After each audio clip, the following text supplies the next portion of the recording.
Lady or gentleman, thank you so much for joining us on another video. If you're allow me to do the intro, please. Why can't I do it? Because the show is mine. I'm the host of the corner seat. But I thought you're the same person. Cut.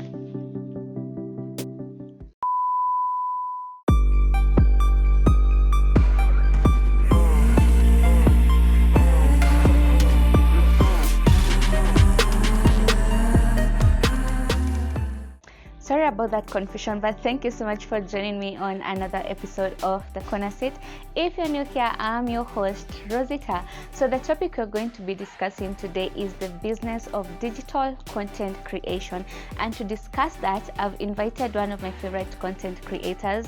I've watched her grow from when she began her journey. So I'm confident that she's going to be of help in discussing this topic. And I hope you are going to benefit from it.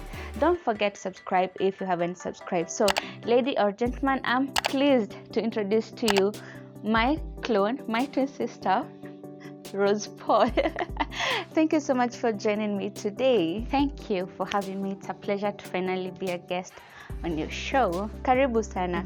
And to begin, you can introduce yourself to our audience the way you know how. My name is Rose Paul. I'm a digital content creator or a YouTuber. I'm also a bachelor's degree holder in mathematics and computer science. I'm an author. I'm an entrepreneur.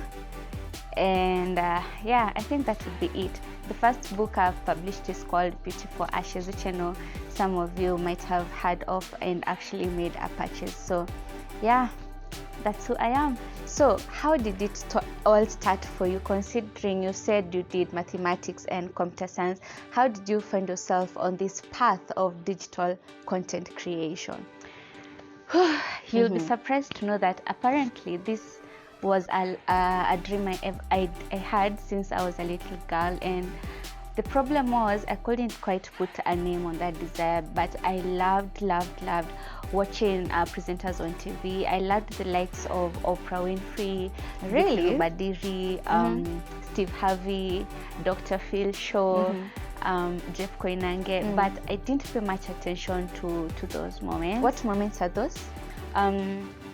You see how you're told you need to take note of how you feel when you're around certain people. I didn't take note of how watching these people made me feel and how those moments were gradually shaping me, and as a result I took longer to react and realize that I wanted to be like these people when I grew up. You dig? I did. Totally makes sense, because it's such moments that become aha moments, and so many people miss those moments. Absolutely. And I was that person until 2018, when I started creating some short sermonettes that I used to upload on my Facebook. And later on I came to learn about YouTube, and that's when I joined the platform in 2019 January. How did you settle on the type of content that you wanted to create? That's a very good question that most people ask me about. So when I started, I thought I wanted to do sit-down videos and share some inspiration with people, especially on relationships. And I did that for quite some time, but something happened. I started getting more exposure in the content creation space, and as a result, different passions within me started getting sparked, and gradually I incorporated them into my videos. When you say your passions were sparked, what passions are these? For one, I low-key loved makeup, so I decided not to suppress the love. So I made makeup videos. Then I realized that I really enjoyed watching lifestyle vlogs from other content creators, and I felt I loved how they made me feel and how they inspired me, and I thought I want to do this to my viewers as well. So I started doing vlogs here and there. So if you were asked, what niche are you in, and how do you classify all that?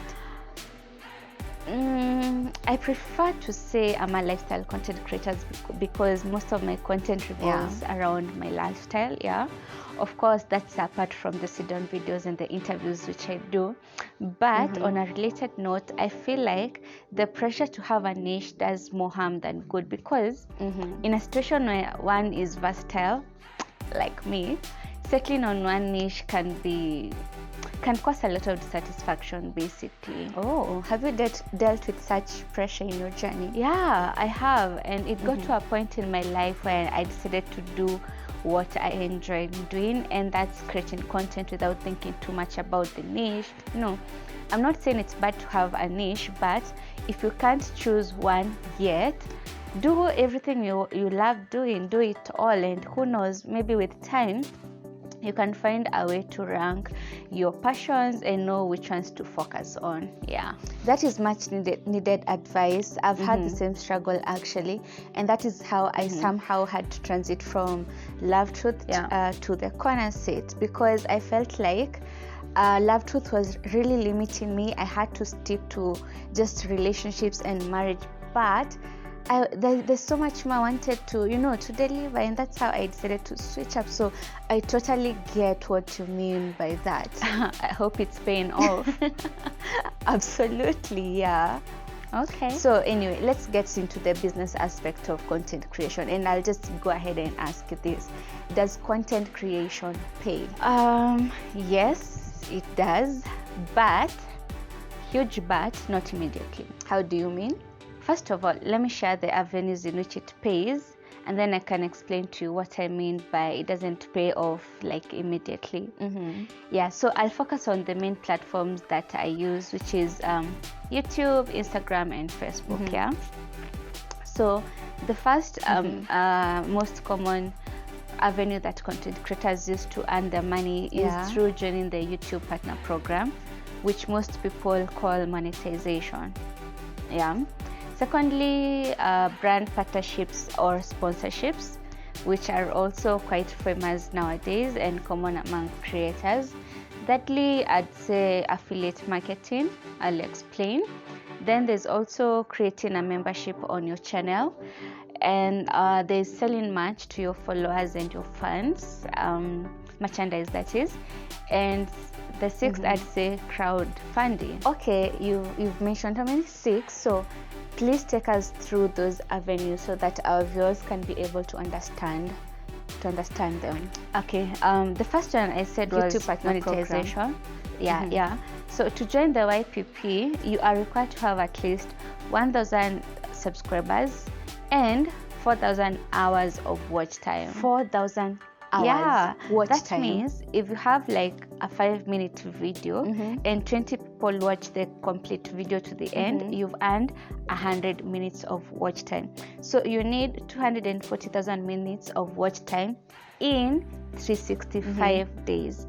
And a mistake I've seen new YouTubers make is focusing on getting subscribers and not realizing that it doesn't matter how long you're going to take to get 1,000 subscribers, but it's paramount for you to get 4,000 hours within 365 days or in the past 365 days for you to get monetized. And how long did it take for you to get there? It took me from May 2019 to January 2021 to get monetized. That's long.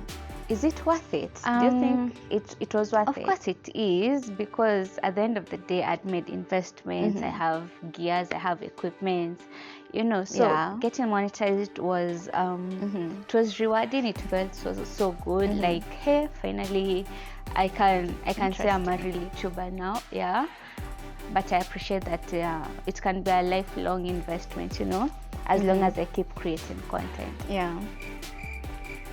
Yeah. Okay, so I also mentioned the brand sponsorships and partnerships.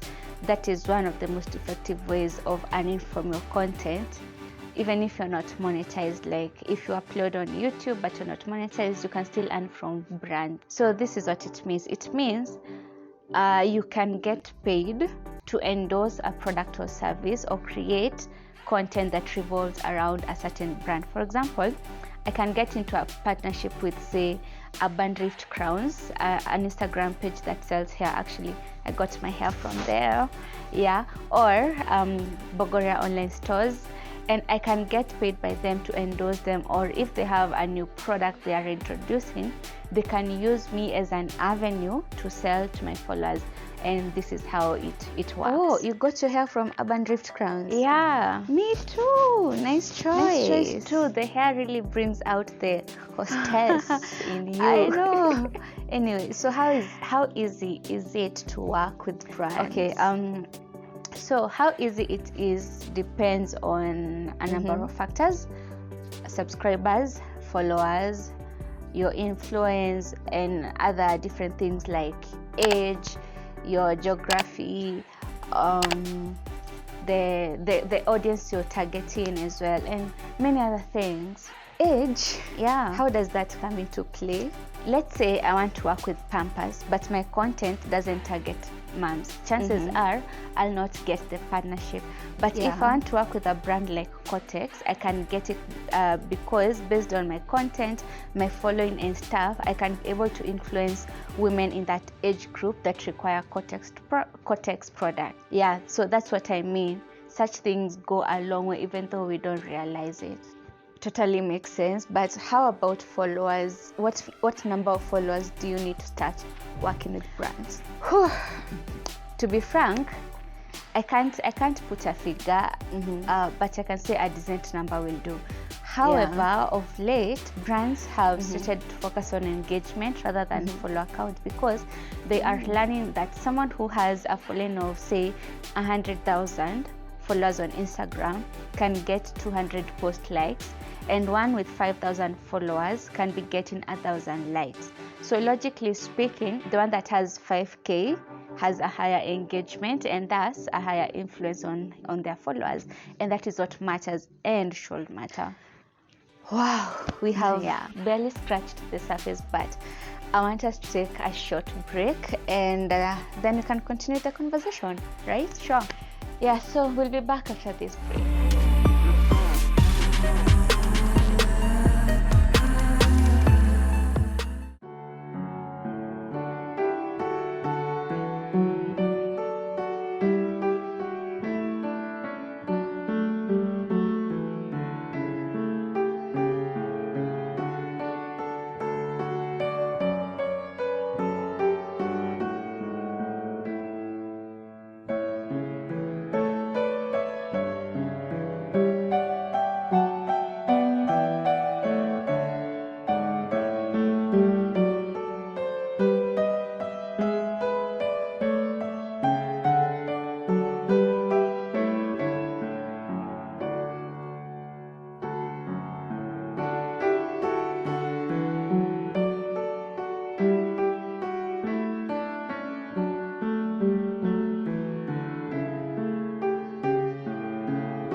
We are back. Keep in mind that today's discussion is on the business of digital content creation. And before we went on a break, Rose was talking to us on how content creators get to create their money, or to make their money, basically. So I'm excited to hear more, and I hope you are as well. So Rose, you were talking about brand partnerships, and I'm curious to know, have you worked with brands before? I saw that question coming. And yes, I have, and I must say I'm grateful for all the brands that have believed in me enough to work with me. Yeah. How did you get the brands to work with you? It's been different for different brands. I've had brands that I've approached, and those that have approached me, and I believe you're interested in how I approached the ones I approached. Yeah, but you can also share on the criteria that the brands used in order to approach you. Okay, to approach brands, I've done what is called cold pitching and warm pitching. They're different. So for cold pitching, you can say write an email to somebody you've never met, somebody who doesn't know you. Just write them an email saying I want to work with you, you send them your media kit and your analytics and stuff. So that is called pitching. Then I've also done warm pitching, whereby I have like a contact to a certain brand, or I know somebody, or I want to work with somebody who we've had rapport before, so that is what warm pitching is all about. So it includes direct calls or arranging physical meetings. And how to write a pitch is a whole new topic that I can't delve into right now, but I'll say this: I've gotten both no's and yeses and some have never responded, but basically that has been my main method of getting to work with brands. Sounds like we need a whole new episode for this, but just to continue, how about the brands that approached you? Most of such brands have sent me a DM, and few have sent me emails, and I've said yes to some and no to others. You said no. How and why? Yeah, and for different reasons, like saying they don't have a budget for marketing, or some saying they can only pay half of my asking price, and for some it's because my brand and theirs just can't go hand in hand. Okay, let's camp around the budget point. How do you get to a point that you decide that this will be your price or your asking price and you can't go lower than this? How do you get there? Value. Your value is everything. A lesson I've learned the hard way is that a lesson I've learned is that if you don't put a value on yourself as a creative, someone else will, and it will not be worth it, because at the end of the day, brands want to spend the least that they can, and that is how influencers get to be used and tossed. I once worked with a brand for almost 6 months, doing videos for them, reels, posts, mentions. I literally owned the brand so much that people identified me with that brand. But because from the start I never set a price on what I was doing for them, I was only paid 2K, like 2,000. Let me tell you, earth is hard. If you don't set a price, utatumiwa utumike until you learn. So after that, I decided if a brand can't have a budget for me, I'll not compromise again. So that's why I say no to some. Let me tell you, what brands don't consider, especially when wanting to work with nano or micro influencers, is that these people have invested to be where they are. Yeah. So for instance, I have a DSLR camera, I have tripods, I have lights, I have a laptop and desktop for editing, and beyond that, it costs money to create some of this content, like taking professional photos, traveling to a certain location, or purchasing certain clothes to match the brand's theme. And then at the end of the day, you're rewarded peanuts. Knowing your value will save you from being used. That's what I'm hearing. Yes, it is. And let me tell you, being a content creator doesn't need desperation at all. Rich. But sometimes when you really need the money, and the brand says that all they have is, say, like 10K, and you're asking for 40K, I can advise you just like adjust your inputs to fit the budget. For instance, if you are going to make 10 stories, 20 posts, and 5 reels at 40K, then suggest that for 10K you can do like 2 posts, 2 stories, and 1 reel. That's what I mean. Yeah, I hope all the content creators are taking notes. I hope so too. I would have appreciated if I knew this earlier, honestly. Yeah. Continue. Anyway, to continue, I'll not discuss into details about all of them, because some of them are self-explanatory, like crowdfunding. But let me touch on affiliate marketing. An example of this is when a certain brand or company creates a customized link for a content creator or an influencer, so that when her followers use that link to either like make a purchase or register for a program or buy a course, an online course from that company or brand, the influencer can get a commission. That's simple, and this can be done by anyone actually. You don't even need like 100 followers for you to apply for affiliate marketing programs. It's for anyone. So then there is creating membership packs for subscribers on YouTube, and I actually see you've activated your channel membership too. Oh yes, I have. For those who didn't know, if you'd like to be a member of this channel, just beside the subscribe button there is a join button that's blue in color. Once you click that, it leads you to where you can see all the membership packs. I have the bronze, I have silver, I have gold, and all of them offer different special rewards for you. So please feel free to join my channel, become a member of this channel, and I'll really appreciate your support. Yeah, so to be able to activate that, in case you didn't know, you have to be a partner at the YouTube partner program, and then you can set the prices you want and choose the rewards you want for your members to have. Yeah, and it takes a lot of love for someone to become a member, and honestly I appreciate all those who have already started joining. Yeah, can't take it for granted. Yeah, and you can build a community around that.